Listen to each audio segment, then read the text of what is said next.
The girl on my doorstep is barely 20 years old and crying so hard she can barely speak. And when she finally manages to say, "You need to leave this house right now.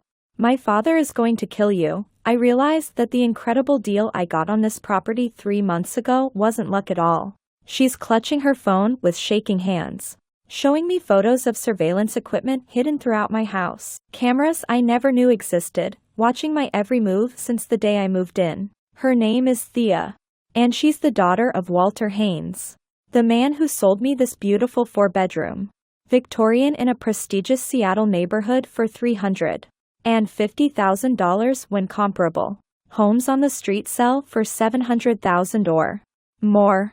I step back from the door, my mind racing through the past 3 months, trying to understand why someone would want me under surveillance in my own home. Thea is begging me to listen, saying she hacked into her father's computer and found files on me going back 2 years. Detailed research into my life, my job, my habits. Everything about me compiled like I'm some kind of target. She says her father has been planning something terrible and she can't let it happen. That she's been fighting with him for weeks about this and he won't listen. So she's coming to me directly even though it means betraying her own father. I invite her inside, locking the door behind us, and she shows me the files she's downloaded onto her phone. There are photos of me from before I ever viewed this house, screenshots of my social media profiles, copies of my employment records from the hospital where I work as an anesthesiologist, bank statements that someone accessed illegally, and dozens of other documents that make it clear Walter Haynes has been researching me extensively. Thea explains that her father is a retired police detective who became obsessed with me after something that happened during a surgery at the hospital where I work. Something I don't even remember, but that destroyed his life. The house deal happened so fast it should have raised red flags. But I was too excited about the opportunity to question it properly. I'd been house hunting for over a year, getting outbid on every property in my price range, watching the Seattle market climb further out of reach with each passing month. Then my real estate agent called me about a pocket listing. A homeowner who wanted to sell quickly and privately. Someone willing to take a significant loss just to move the property fast. My agent said the seller was recently widowed and couldn't stand to stay in the house anymore. That he wanted someone to love it the way his late wife had. I viewed the house on a Wednesday afternoon and it was absolutely perfect. Everything I'd been looking for plus amenities I never thought I could afford. Walter Haynes met me there personally. A man in his late 60s with tired eyes and a gentle demeanor that made me feel immediately comfortable. He walked me through every room, telling me stories about the renovations he and his wife had done together, how she'd picked out every paint color and light fixture, how much love they'd put into making this house a home. He teared up when we stood in the kitchen, and I felt guilty for being excited about buying a house that clearly held so much pain for him. The inspection came back clean, the title search showed no issues, and Walter accepted my offer the same day I made it with no negotiation or counteroffer. He said he just wanted someone who would appreciate the house, someone who seemed like a good person, and he'd gotten a feeling about me that I was the right buyer. My agent kept saying how lucky I was, that deals like this never happen in the Seattle market, that I must have impressed Walter somehow to get this kind of price. I signed the papers feeling like I'd won some kind of lottery. Moving in was seamless. Walter had already cleared out all his belongings and left the house immaculately clean. He handed me the keys at the closing and wished me happiness here. Said his wife would have been glad to know someone kind was living in their home. I thanked him, felt moved by his generosity, and spent my first night in the house feeling grateful and excited about this new chapter of my life. I had no idea that every room contained hidden cameras, that every conversation I had was being recorded, that my entire existence in this house was being monitored by the man who seemed so kind and broken. Now Thea is showing me where the cameras are hidden, pointing out vents and smoke detectors and picture frames that contain sophisticated surveillance equipment. She says her father installed everything himself the week before putting the house on the market. Spent thousands of dollars on gear that could monitor me without my knowledge. She's explaining that this wasn't random, that her father specifically targeted me, waited until I was searching for a house, Manipulated the market listing to make sure my agent brought me here. I ask her why. What could I have possibly done to make her father obsessed enough to sell his house at a massive loss just to surveil me? And Thea's answer makes my stomach drop. She tells me that 8 months ago, Walter's wife Linda died during a routine surgery at my hospital. A procedure to remove gallstones that should have been completely safe. Linda went under anesthesia and never woke up. Suffered some kind of complication during the surgery that left her brain dead. And Walter made the decision to remove her from life support 3 days later. I remember that case now. Though not immediately because I administer anesthesia for dozens of surgeries every month and most go perfectly. But I do remember Linda Haynes. Remember the emergency that happened during her procedure. The way her blood pressure dropped suddenly and drastically despite my careful monitoring. I remember the investigation that followed. The hospital review board examining every detail of what went wrong. And I remember being cleared of any wrongdoing because the complication was traced to an undiagnosed heart condition that no one could have predicted. Thea says her father never accepted that ruling. Became convinced that I made a mistake and the hospital covered it up to protect me. He filed complaints with every medical board he could find. Hired lawyers to look for malpractice. Spent months trying to prove I was responsible for his wife's death. When nothing came of his efforts. When every investigation cleared me and every lawyer told him there was no case. Walter apparently decided to take matters into his own hands by getting me into his house where he could watch me, study me. Wait for me to make another mistake he could document and expose. But Thea says it's gotten worse than that over the past few weeks. That her father's obsession has evolved from surveillance into something darker. She shows me messages she found on his computer. Communications with people in underground forums who discuss ways to get revenge on people they believe wronged them. Walter has been researching untraceable poisons. Ways to cause medical complications that would look natural.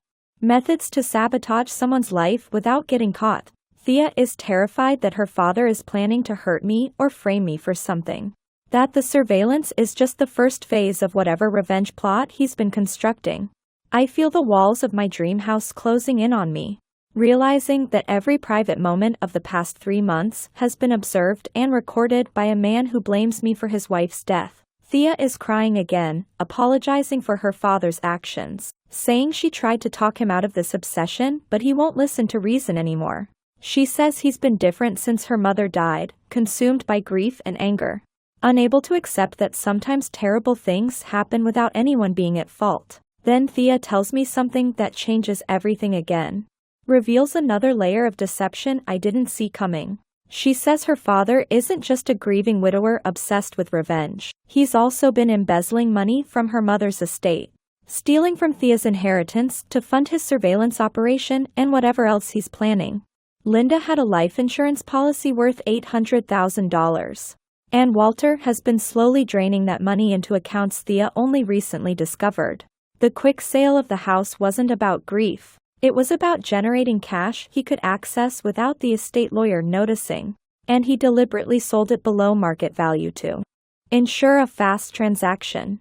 Thea shows me financial documents proving that Walter has spent over $200,000 in the past 8 months on surveillance equipment, private investigators to research my background, legal fees for his failed malpractice complaints, and deposits to people in those underground forums who apparently sell services related to ruining someone's life. She says she's going to report him to the estate lawyer and possibly the police. But she needed to warn me first because she's afraid of what he might do if he realizes she's discovered his plans. I ask Thea where Walter is right now. And her face goes even paler as she admits she doesn't know.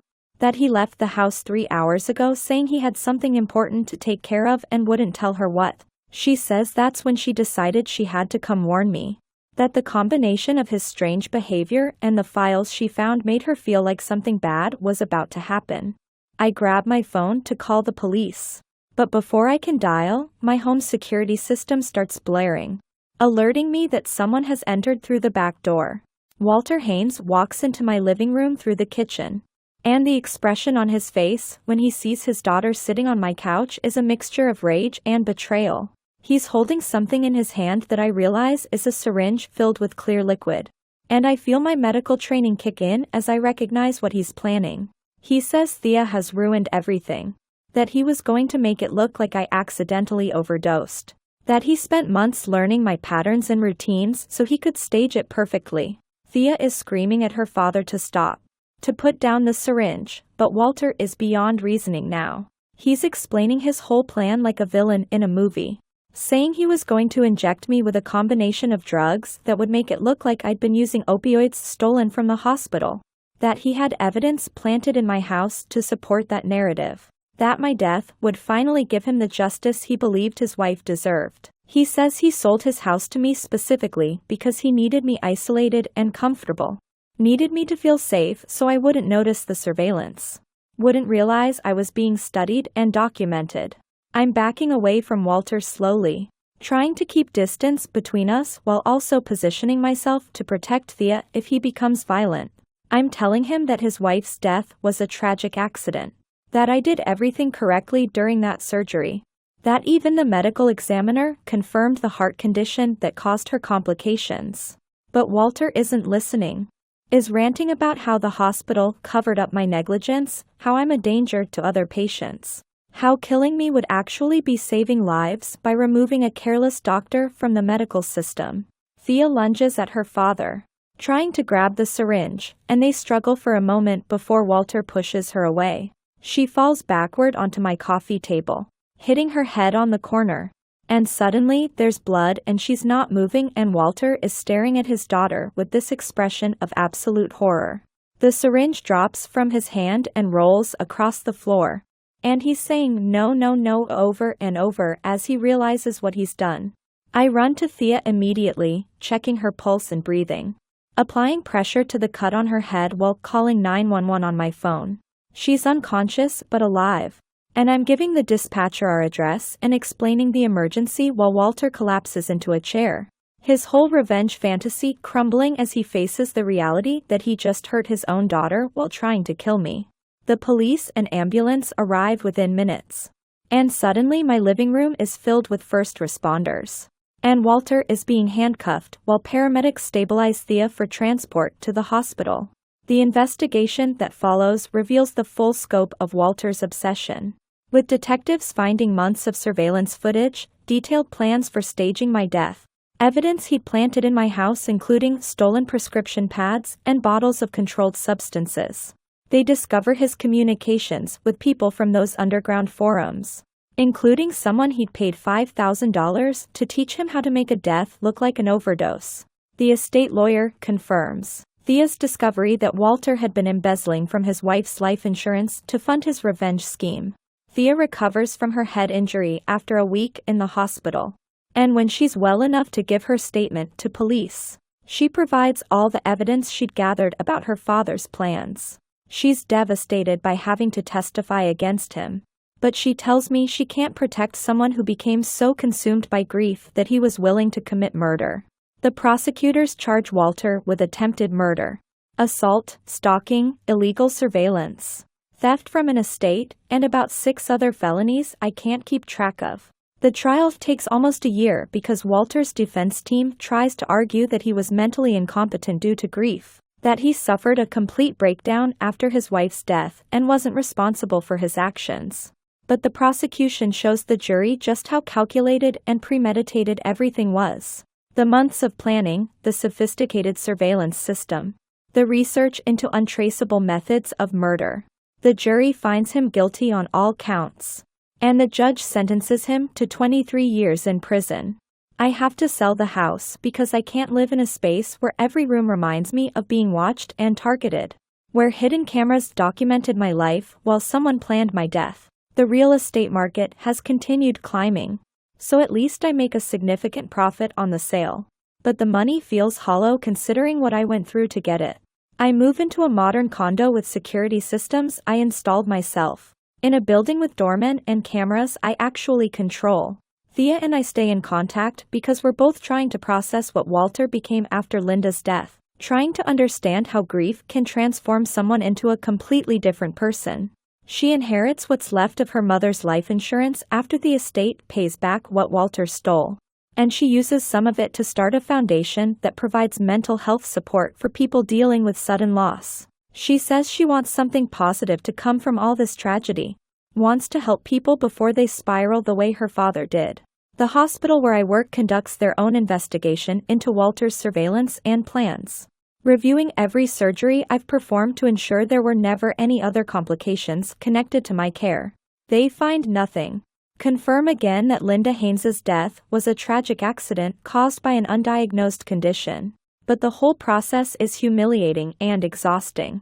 Some of my colleagues look at me differently now. Like maybe there was something to Walter's accusations even though every investigation cleared me.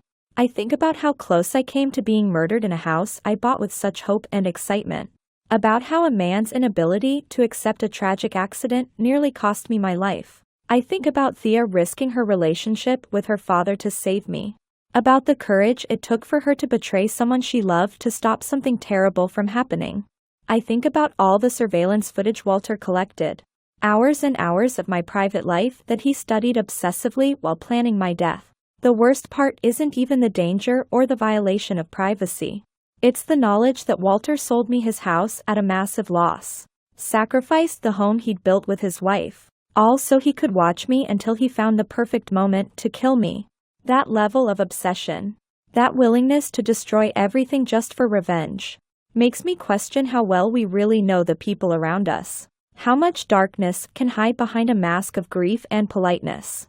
So let me ask you something. Have you ever gotten a deal that seemed too good to be true, only to discover there was a dark reason behind someone's generosity? Have you ever been targeted by someone whose obsession you didn't even know existed until it was almost too late?